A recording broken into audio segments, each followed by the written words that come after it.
She shivered in the cold and silence, abandoned at a frozen train station with nothing but a nurse's bag and a tarnished name. He hadn't spoken to anyone in 5 years until he saw her. What he did next became a story the entire frontier would never forget. He could have walked away or led her to the warmth of a fire, but what he did instead was something the whole frontier would never forget. The wind howled like a wounded animal through the empty streets of Blackthorn Crossing, Montana, carrying shards of ice that cut exposed skin like tiny daggers. Cole Ramsey pulled on his horse's reins, squinting against the fury of the approaching storm. The sky was the leaden color of an old rifle, and the air smelled of snow and trouble. He shouldn't have come to town. His ranch hands had warned him about the storm rolling in from the north, a beast of ice and wind that promised to be the worst of the winter, but he needed those medical supplies for the cattle, and waiting meant risking the loss of a dozen head or more. On his ranch, losses were measured in dollars, and Cole had learned long ago that every dollar lost was a scar that didn't heal easily. At-38, Cole had built an empire from nothing, from the days when his boots had holes and his stomach growled with hunger to becoming the wealthiest man in the county. But wealth came with a price few understood, the loneliness that came with mistrust, the isolation that protected as much as it imprisoned. As his horse trudged through the main street, Cole noticed the windows of homes already boarded up. Merchants had closed early, and even Murphy's saloon had its doors barred. Blackthorn Crossing had become a ghost town, waiting for the storm to pass like an unforgiving judge. That's when he saw her, a lone figure on the bench at the train station, hunched against the wind like a broken willow. At first, he thought it was a pile of discarded clothes, but something about the way it swayed slightly made him halt his horse.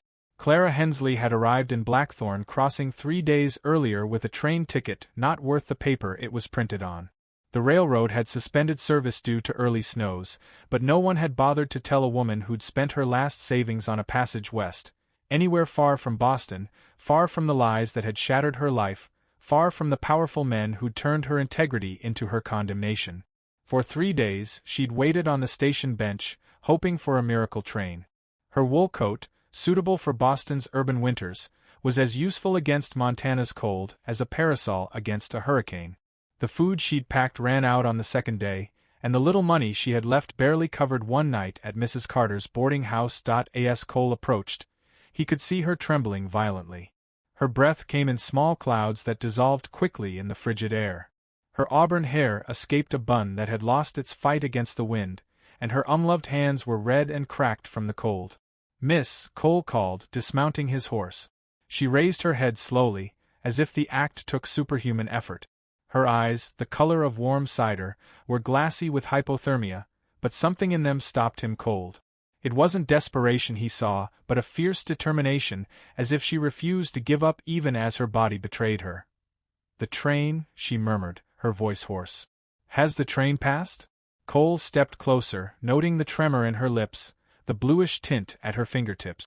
This woman was dying of cold, and he knew it. "No train, miss. Not until the storm passes. That could be weeks." The information hit her like a physical blow. Her shoulders slumped, and for a moment, Cole thought she might faint, but she managed to straighten, mustering the last vestiges of her pride like a shield against the world. Then I'll wait," she said, though the words came out jagged with cold. Cole studied her for a long moment. In his experience, women who arrived alone in Blackthorn Crossing were one of 2 kinds: fortune seekers or women running from trouble. She didn't seem like the first. Her clothes, though of good quality, were worn at the edges, and there was a dignity in her posture that spoke of upbringing, not calculation. "You won't survive this storm out here," he told her, with the bluntness that marked all his conversations.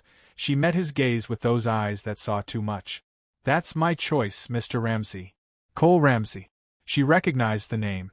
Of course, even in Boston, she'd heard of the mysterious Montana millionaire who'd built a cattle empire from nothing. Newspapers described him as a man as cold as the mountain winters, as impenetrable as the fortresses he built around his property. "Mr. Ramsey," Clara continued, struggling to keep her voice steady, "I appreciate your concern, but I can take care of myself." It was a lie, and they both knew it. But Cole recognized the pride driving her, the same pride that had kept him standing through his own darkest years, the same pride that had made him refuse charity when he had nothing, to build walls around his heart after the war took everything he loved. The wind intensified, and the first snowflakes began to fall, fat and heavy like frozen tears. Cole knew he had a decision to make. He could mount his horse, head home, and let this stubborn woman face the consequences of her pride alone. It would be the easiest thing, the safest thing, what he would have done any other day for the past 20 years. But something about the way she clung to the bench, the fierce determination shining in her eyes even as her body succumbed to the cold, stopped him. Maybe it was the recognition of a kindred spirit, another survivor of wars not fought on battlefields but in the depths of the human heart. "Miss," he began, realizing he didn't know her name. "Hensley. Clara Hensley. But they call me Miss Hensley. I'm many things, but I'm not a man who lets women freeze to death on my land." Without waiting for a response, he strode to his horse and returned with a thick wool blanket. He approached her, and for a moment their eyes met. There were stories in that gaze, secrets and pain he recognized because he carried the same in his own soul. "I can't," she started, but the words faded as he draped the blanket around her shoulders. "It's not charity," he said, his voice softer than it had been in years. "It's survival." She looked at him with a mix of gratitude and suspicion. He understood perfectly. Trust was a luxury neither of them could afford easily. "My wagon's here," he continued. "You can stay at my ranch until the storm passes and the trains run again." "I don't know anything about you," she murmured, though she was already struggling to stand. "And I don't know anything about you," he replied, offering his arm. "But I know about the cold, and I know it kills without asking names or stories." When she leaned on him, Cole felt how fragile she was, like a wounded bird that had exhausted all its strength in flight. He helped her into the wagon, noting how her hands trembled even with the blanket, how she fought to keep her eyes open. As he urged the horses toward his ranch, Cole couldn't know he was bringing more than a half-frozen woman into his home. He was bringing a quiet revolution, a force that would change not only his own life but the very heart of Blackthorn Crossing. The storm roared around them, but for the first time in 20 years, Cole Ramsey didn't feel entirely alone in the cold.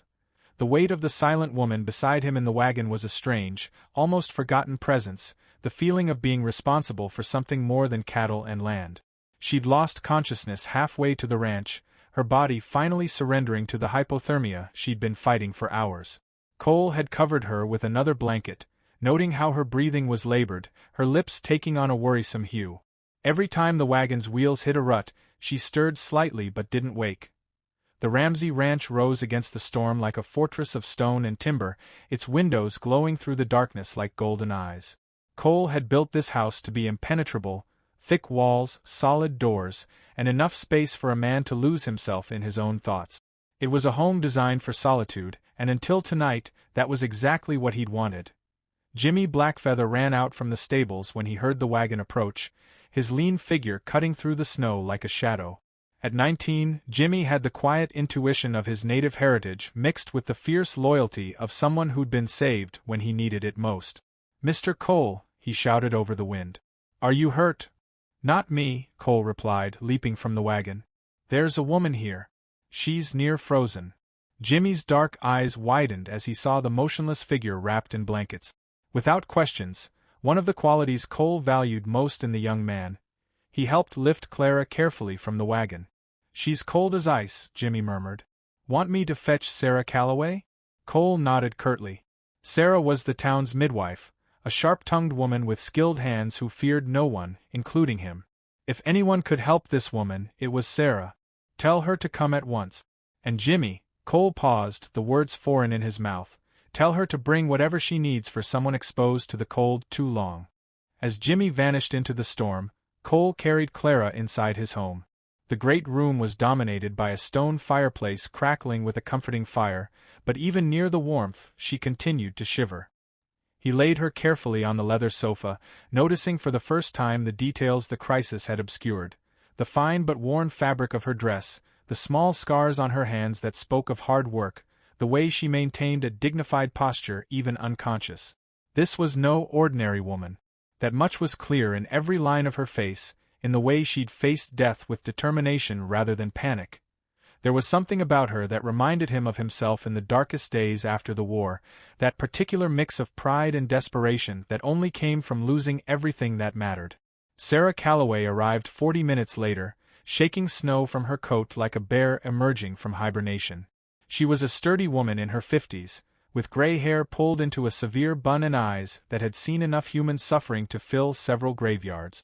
"Cole Ramsey," she said without preamble, striding to the sofa, "in all my years, I never thought I'd see the day you brought a woman into this fortress of yours." "It's not what you think, Sarah," Cole replied. "Oh, isn't it?" Sarah knelt beside Clara, placing an experienced hand on her forehead. "Then what is it, exactly?" Cole struggled to find the words. What was it, exactly? An impulse? A moment of weakness? A basic act of human decency that felt as foreign as speaking a forgotten language? "I found her half dead at the station," he said finally. "Couldn't leave her there." Sarah nodded, but her eyes stayed on him with an intensity that made him uneasy. She'd known him for 15 years, and she was one of the few in Blackthorn Crossing who wasn't intimidated by his wealth or reputation. "Severe hypothermia," she murmured, examining Clara. "But her pulse is strong. She's a fighter, this one." For the next hour, Sarah worked with the quiet efficiency of someone who'd saved lives long before Cole built his empire. She warmed blankets, brewed medicinal teas, and slowly began the process of restoring heat to Clara's body without causing shock. "Where's she from?" Sarah asked, applying salve to Clara's cracked hands. "Don't know," Cole said. Said her name was Clara Hensley. Was waiting for a train. "A train?" Sarah raised an eyebrow. "Trains haven't run through here in 2 weeks." Cole shrugged, but the information intrigued him. What kind of woman waited 3 days for a non-existent train in the middle of a storm? Desperation? Ignorance? Or something deeper? When Clara finally woke, it was nearly midnight. Her eyes opened slowly, confused at first, then gradually focusing on the beamed ceiling above her. She sat up abruptly, looking around the great room with a mix of awe and alarm. "Where?" Her voice was hoarse but stronger than before. "You're in my house," Cole said from his chair by the fire. "You're safe." She looked at him, and he could see the exact moment memory returned, the station, the cold, the wagon ride through the storm. Her cheeks flushed, but not with embarrassment, with something more complex, more dangerous. "I shouldn't be here," she said, trying to stand. Sarah stopped her with a firm hand on her shoulder. "Girl, you nearly died of cold. You're not going anywhere until you're fully recovered." "You don't understand," Clara protested, struggling weakly against Sarah's restraint. "I can't. My reputation." "What reputation?" Sarah asked dryly. "No one in this town knows you, and the ones who matter won't judge a woman for surviving." But Cole saw something more in Clara's eyes, a fear that went beyond social conventions. It was the fear of someone who'd been judged before, and harshly. "What are you running from?" he asked, the words slipping out before he could stop them. She went completely still, and the silence stretched between them like a chasm. When she finally spoke, her voice was barely a whisper. "What makes you think I'm running from something? A woman doesn't travel alone to Montana Territory in winter unless she's got very good reasons to leave where she was." It was a calculated guess, but the way she flinched told him he'd hit the mark. Sarah looked between them, interest flickering in her eyes, recognizing the tension crackling in the air like electricity before a storm. "That's none of your business," Clara said finally, but there was no venom in her words. "Maybe not," Cole replied, leaning back in his chair.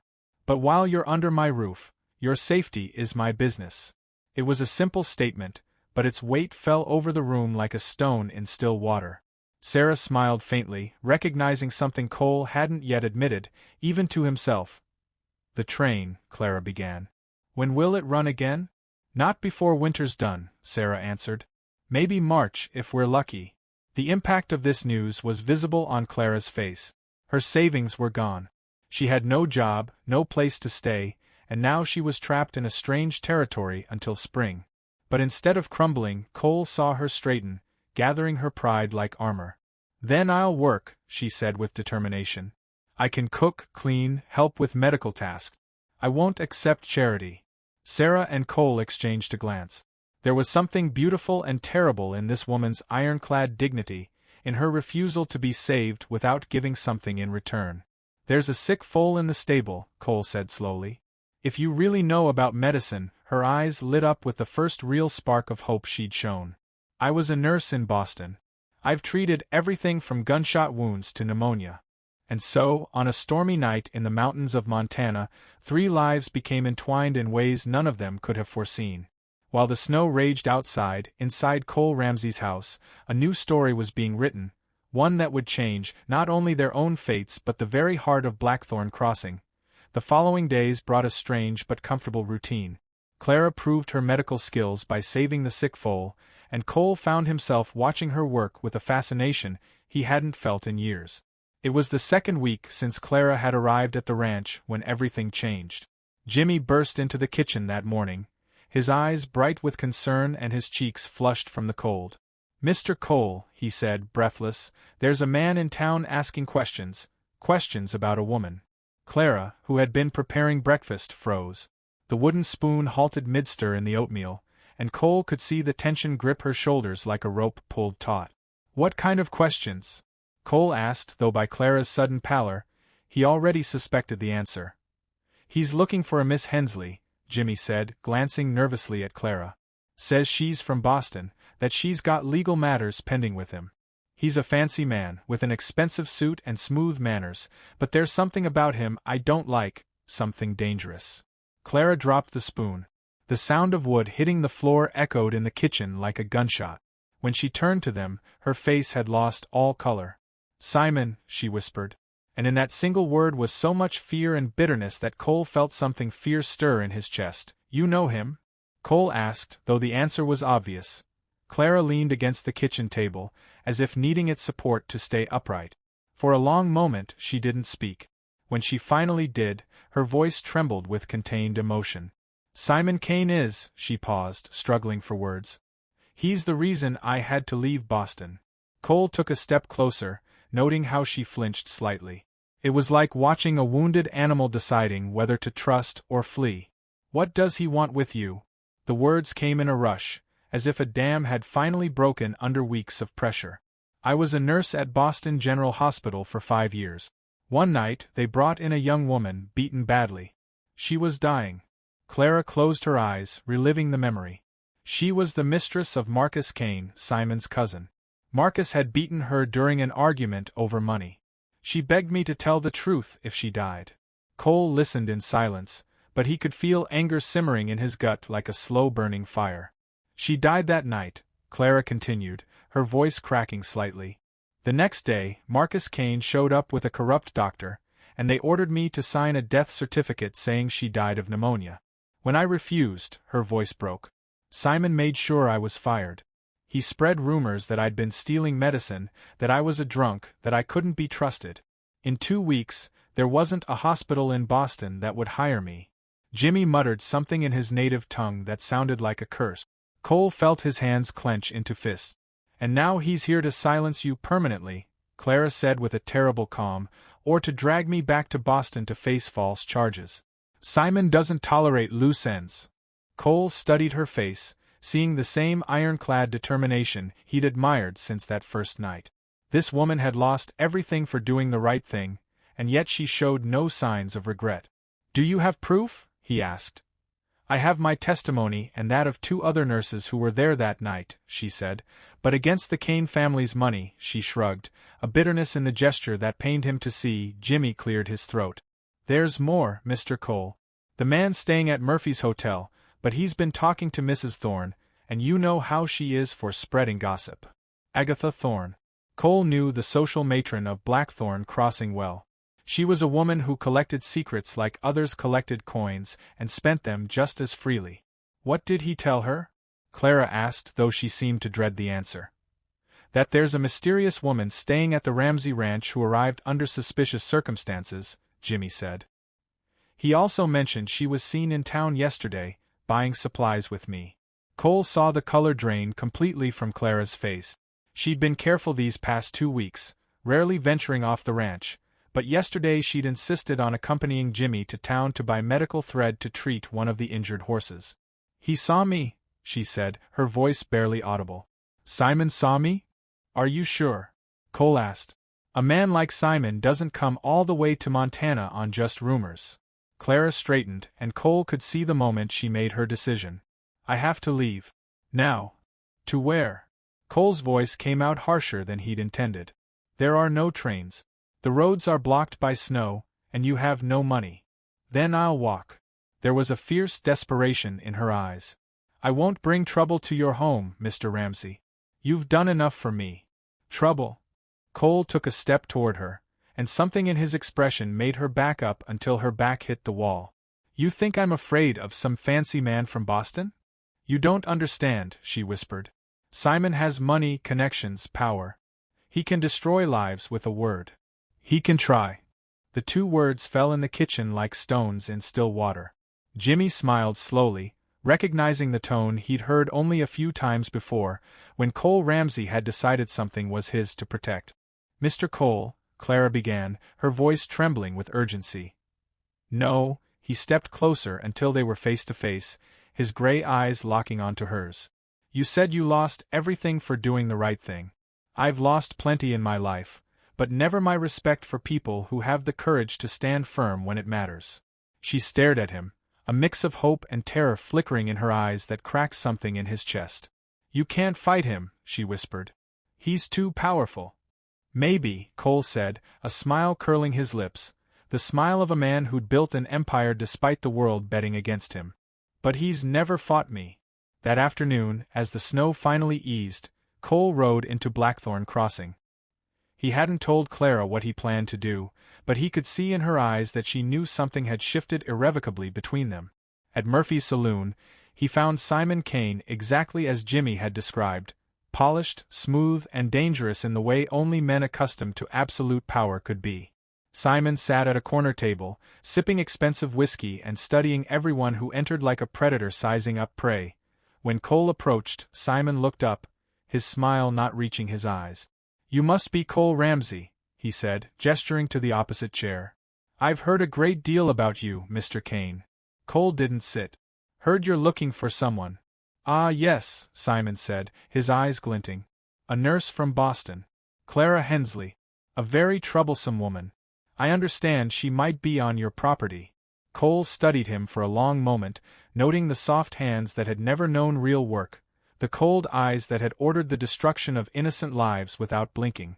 If she were, Cole said finally, what business would that be of yours? Simon's smile froze.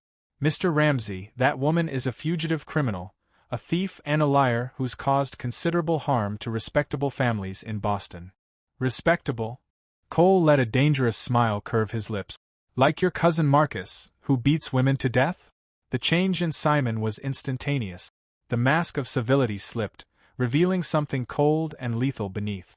Be careful, Ramsey. Your money and reputation don't mean anything outside this backwater hole. Maybe not, Cole said, leaning forward, his voice dropping to a whisper that was somehow more threatening than any shout. But we're in my territory now. And in my territory, men who threaten women under my protection don't last long. He turned to leave, but Simon's voice stopped him. This isn't over, Ramsey. I have the law on my side. Cole turned slowly. Then you'd better make sure it's enough. The words followed Cole all the way back to the ranch, not as a threat but as a promise of war. The night air was sharp, filled with the scent of fresh snow and coming trouble. When he arrived home, he found every lamp lit and Clara pacing the great room with the restlessness of a caged animal. You saw him? She asked the moment he stepped inside. I saw him. Cole removed his coat slowly, studying Clara's anxious face. In the past 2 weeks, he'd come to know every one of her expressions, the fierce concentration when she worked on the animals, the shy smile that appeared when Jimmy told stories, the way her eyes softened when she thought no one was watching. But this expression, fear mixed with desperate resolve, was new. I made it clear you're not open to visitors on my property. That won't stop him, she said, hugging herself. Simon never gives up. Jimmy emerged from the shadows of the hallway, having listened from the kitchen. There's more, Mr. Cole. While you were in town, I saw smoke near the south barn. When I went to check, I found this. He held out his hand, revealing the charred remains of a branch with rags tied to the end, a makeshift torch. Someone started a small fire against the barn wall, he continued. I put it out before it spread, but the marks are there. Someone's testing us. Cole felt something cold and lethal settle in his stomach. It was one thing to threaten Clara with legal papers and lies. It was another to threaten his home, his property, the things he'd built with his own hands. Did you see anyone? Tracks of horses heading toward town. 2 men, maybe 3. Clara sank into a chair, burying her face in her hands. This is exactly what I feared.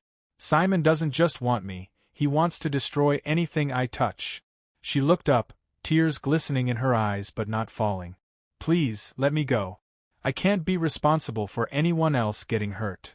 No, the word came out with such force that both Clara and Jimmy started.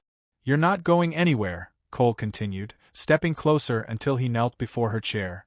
And you're not responsible for the actions of a corrupt man. My ranch can be rebuilt. Your life can't.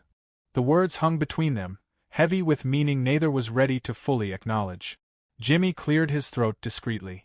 I'll double the watch on the stables, he murmured, heading for the door. And maybe we should send word to some of the other ranchers. This kind of trouble tends to spread. When they were alone, Cole took Clara's hands in his. They were cold despite the fire crackling in the hearth. Tell me about him, he said softly. Everything. We can't fight an enemy we don't understand. She looked at him for a long moment, as if weighing whether he could handle the full truth.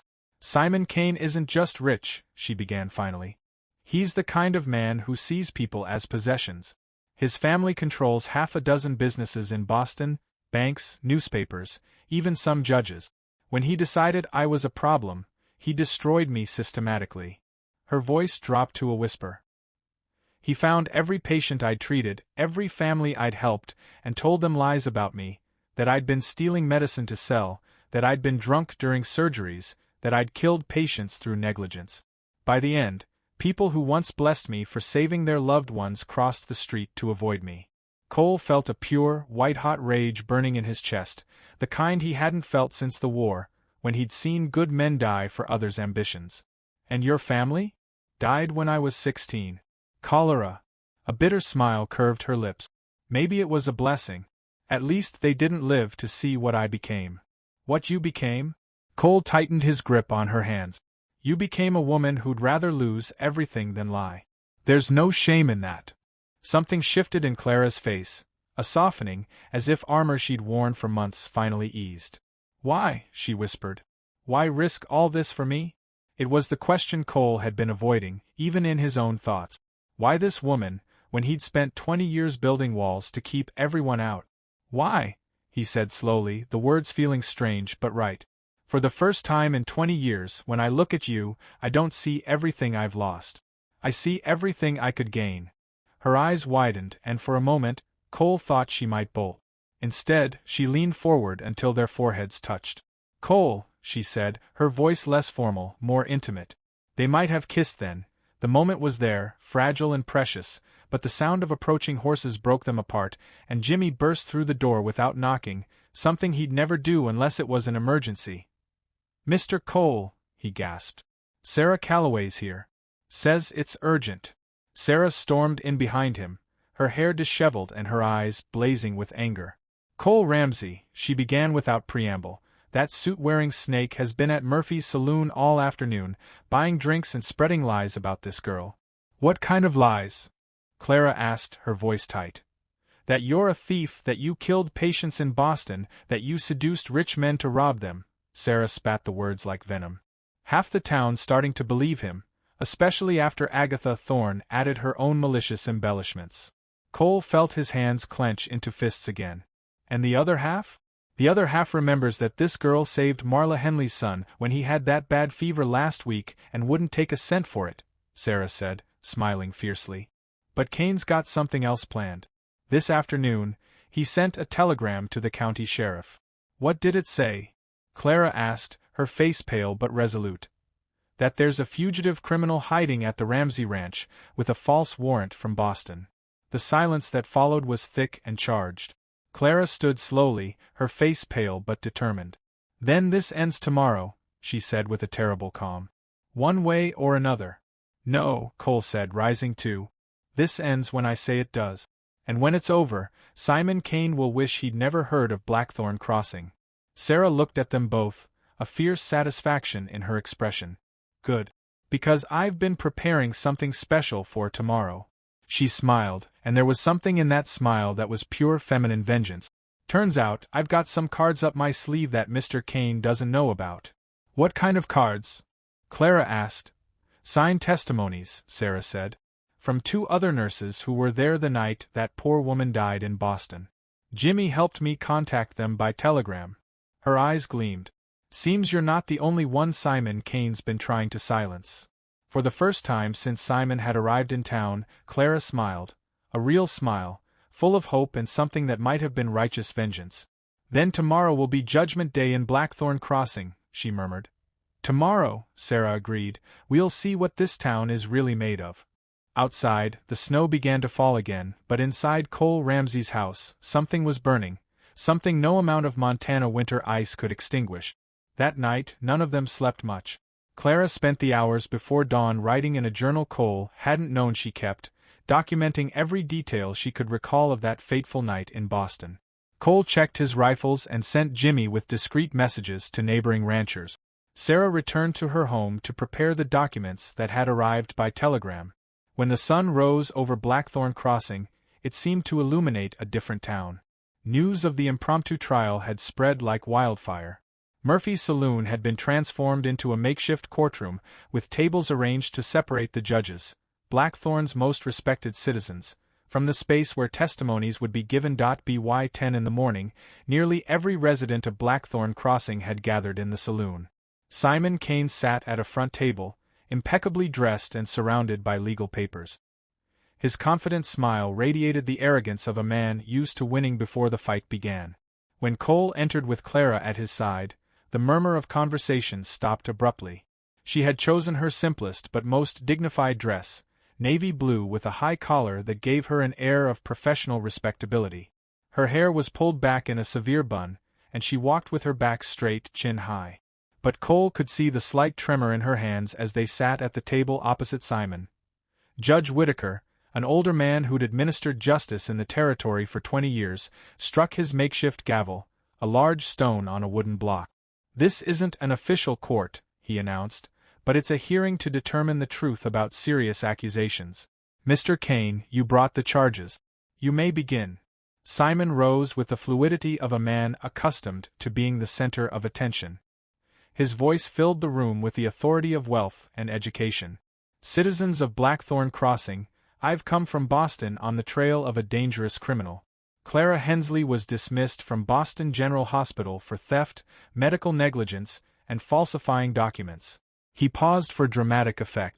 "In the past 6 months, she's left a trail of ruined lives and broken families. I have here official documents proving her crimes." He extended several papers with impressive official seals. The crowd murmured, and Cole saw some faces turn doubtful as they looked at Clara. "Furthermore," Simon continued, "I have testimony that this woman has been working as," he paused, as if the words were too delicate to utter, "a woman of questionable virtue, seducing wealthy men to rob them." Agatha Thorne nodded vigorously from her seat, clearly relishing the drama, but Cole noticed several men in the audience looking uncomfortable, particularly those whose wives Clara had treated during her time at the ranch. When Simon finished, he sat with the satisfaction of a hunter who'd just set the perfect trap. Judge Whitaker turned to Clara. "Miss Hensley, how do you respond to these accusations?" She rose slowly.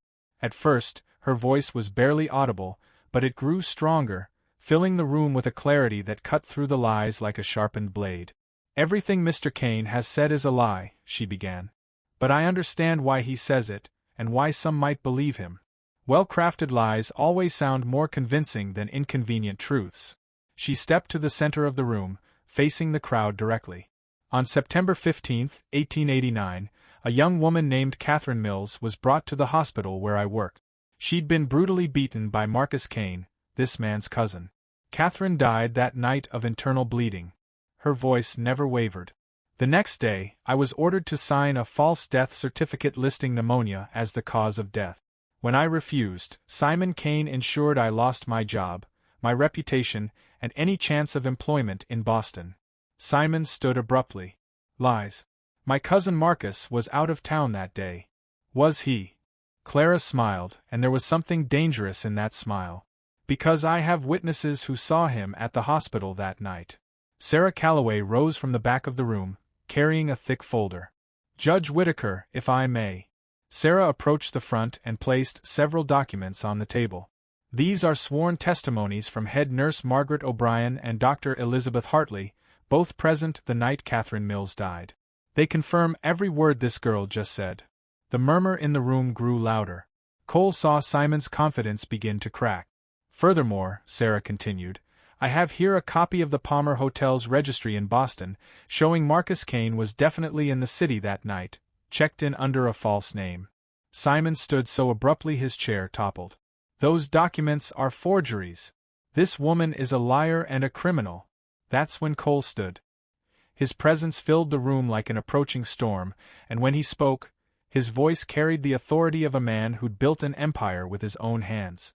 Mr. Kane, he said with lethal calm, in the 2 weeks Clara Hensley has been at my ranch, she's saved 3 animals that would have died without her care. She treated Tom Henderson's wife for a dangerous fever without taking payment and cured Martha Henley's daughter's cough when the town doctor wasn't available. He stepped to the center of the room, facing Simon directly. This woman lost everything for refusing to lie. You, Mr. Kane, have built your life on lies. His voice rose. And now you come to my territory, burn my property, threaten the woman under my protection, and expect us to believe your slanders backed by bought documents? Your feelings for this woman clearly cloud your judgment, Simon retorted, but there was panic in his eyes. My feelings, Cole said with a dangerous smile, are perfectly clear. I love Clara Hensley. The room fell into stunned silence. Clara looked at him, eyes wide, her face radiating shock and something dangerously close to joy. I love her for her courage, her integrity, and her refusal to compromise her principles, even when it cost her everything. And as such, he continued, any man who threatens her, threatens me. Jimmy stood from his place near the door, grinning with fierce satisfaction. I've got something to add, he announced. Last night, I caught 3 of Mr. Kane's men trying to set fire to our main barn. They're currently tied up in our tool shed, waiting to be handed over to the real sheriff. The crowd's murmurs grew louder, and Judge Whittaker struck his gavel for order. But it was Agatha Thorne who surprised everyone. The social matron rose slowly, her face pale but resolute. I have something to say, she announced, her voice trembling only slightly. All eyes turned to her, including Simon's, who looked utterly bewildered. I've been a fool, Agatha continued. A proud fool who judged a good woman based on gossip and appearances. She looked directly at Clara. Miss Hensley, when my granddaughter had that terrible fever last week and Dr. Hamilton wasn't available, you came without being asked and stayed all night tending to her. My granddaughter is alive today because you refused to accept it was too late to do something. Tears rolled down Agatha's cheek.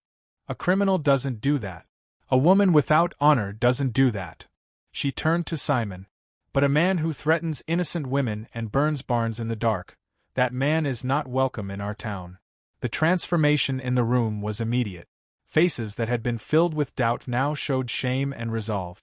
One by one, the citizens of Blackthorn Crossing stood, forming a silent wall between Simon and Clara. Judge Whittaker struck his gavel once more. Mr. Kane, these accusations against Miss Hensley have been thoroughly debunked. Furthermore, there's substantial evidence you've committed several crimes while in our territory. I suggest you leave Blackthorn Crossing immediately. Simon looked around the room, seeing only hostile faces. His mask of civility collapsed completely. This isn't over, he growled. I have influence that reaches far beyond this backwater hole. Maybe, Cole said quietly, but not here and not today. As Simon gathered his useless documents and stormed toward the door, Clara turned to Cole, tears of gratitude and something deeper shining in her eyes. You meant it, she whispered, about loving me? Cole took her hands, oblivious to the room watching them. Every word, he said. If you'll have me. Her response was a kiss that sealed not only their fate but marked the beginning of a new era for Blackthorn Crossing, one where truth and love triumphed over power and corruption. The applause that followed thundered through the saloon like a storm in the mountains, a sound that would speak of the change that had come to the heart of the town.